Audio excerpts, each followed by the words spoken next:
Jonathan, what now? Oh, hello there. Today is February 11th, 2024.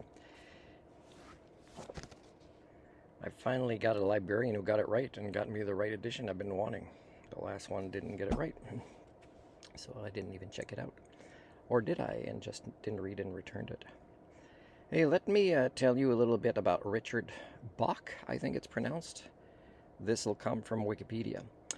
This, by the way, is, let's say, number 0 of a series where I will read this book. Okay, and I've read this book to a few different people in my life, including a girl that was a neighbor of mine when I spent time in Gulu in Uganda. But this is a book for me about being a lifelong learner.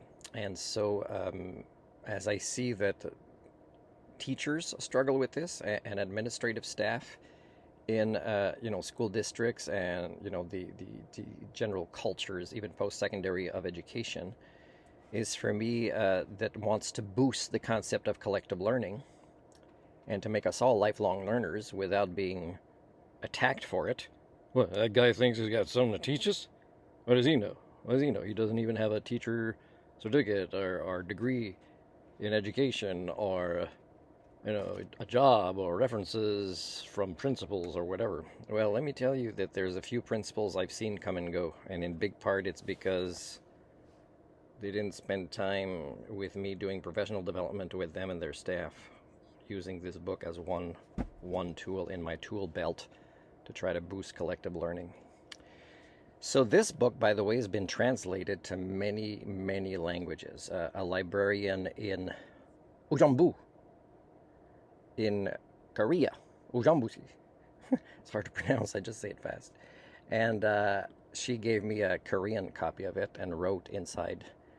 And she had wanted to, stay friends with me, and she knew about the book. And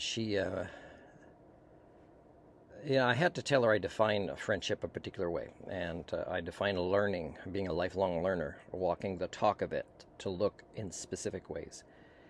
So that's a lesson that I would say needs to be learned by the adult staff to fix a lot of the systemic issues. Of course, there are unhealthier lifestyles that parents that give birth to children are, experiencing by choice.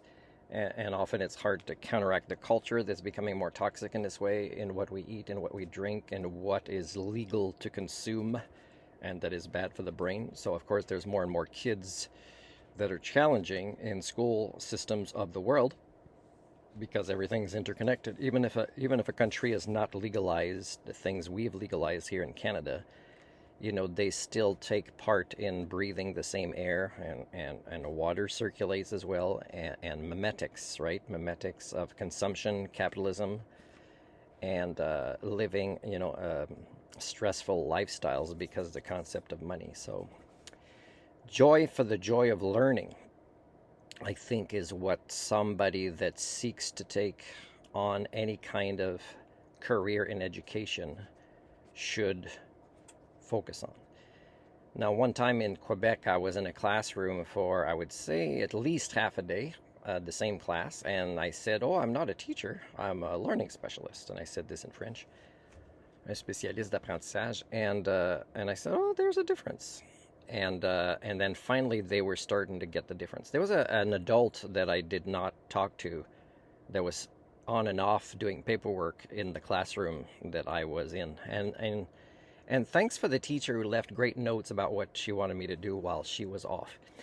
Now, of course, I could do the things a teacher does, but I can also do things that teachers can't do as a learning specialist. So I can empower students. I can break the patterns of the beliefs that even their teachers and parents have put into students, and making them think, and I have relatives who have suffered from this by their own parents, is I can help them break down these negative opinions of them that are untrue and boost their learning potential. I was recently talking to a nurse who agrees with me locally here, somebody that works in nursing but is studying to have a specialty right now, and she agrees with me that mental health workers are surviving one day at a time, and they're a mess. And again, this would be one of the things people that work in mental health because this kind of fixes things. Like I was in the conversation with her, I was saying, there's a lot of things I can do to not cure dementia, but help slow it down or manage it in a way where the patient themselves can become more mindful of when the episodes are occurring, what triggers them, what they look like, how to let them go. And it's all about being more mindful of our responses. Now, of course, I'm a life skills coach as well, so I'm reading this book through a very different perspective.